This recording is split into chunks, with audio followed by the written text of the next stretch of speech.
Hi, I'm Lorie Marrero, creator of the Clutter Diet book and online program, and here we are back with part 2 on my videos on how to choose a custom closet company. So back in part 1 we talked about how to approach this and what questions to ask the companies that you're interviewing on the phone. And now we want to talk about the very specific construction questions you want to ask so that you can judge the quality and the value, and you can make those trade-offs where you want to save money. So the first thing you want to think about is the shelving materials. Those are the bones of a custom closet. Usually that's going to be done with melamine. And so you want to talk about what colors they have. So these are white shelves, but obviously they have all kinds of wood grain colors, and you're going to want to look at that and think about what you want.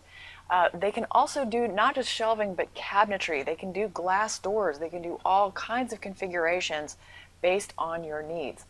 The other thing you want to ask about with the shelving and the melamine is whether it is thermal fused or cold pressed.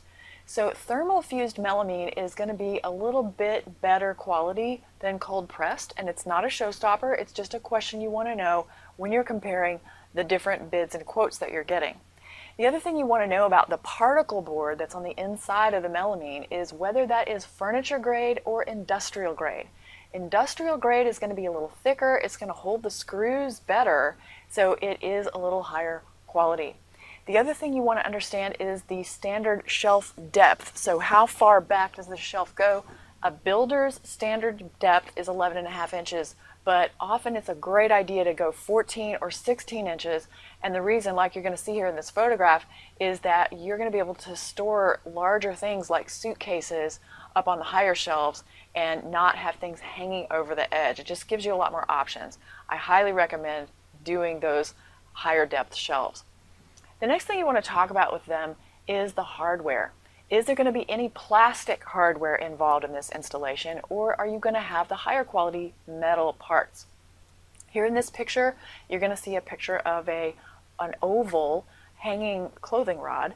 And the oval rods are similar to the idea that how an oval-shaped egg is stronger than a circle.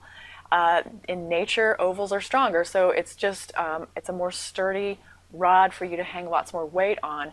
I prefer having those oval-shaped rods and having them in metal. So if you have a wooden rod, that's okay. It's not a showstopper, but just know that the metal oval ones are going to be stronger. You also want to take a really strong look at the drawer units. This is a big differentiator in quality when you're comparing. So you want to look at the hardware of the drawer units, how the handles are installed, and how they're screwed in. You also want to see if they include full extension glides on the drawers. This supports the drawer as you pull it all the way out, and it's better than a standard quality glide. So if those are standard in their installation, that's a higher quality, they may be an upgrade. So this is a question you want to ask. And then finally, you're going to be looking at accessories. And this is the fun part, but it also is where things really add up. So you're going to see things like valet rods, you're going to see belt racks like we have here, you're going to see shoe racks and hampers and jewelry trays and everything you can imagine that will really trick out your closet and make it look great. But you want to judge whether you really need those things, because that's kind of where they make a little bit of their bonus money there. So it's just like buying a car. There are things that are standard and there are things that are upgrades. So you've got to think of it that way and make those decisions based on your budget and based on the quality comparisons. If you want help making this decision, our experts are in our member area 7 days a week. You can upload photos of your closet. You can go through that SMART process in the beginning like we talked about in part 1, and we can walk you through that so you can make this decision in the best way. You can find out more about that at clutterdiet.com/learn-more.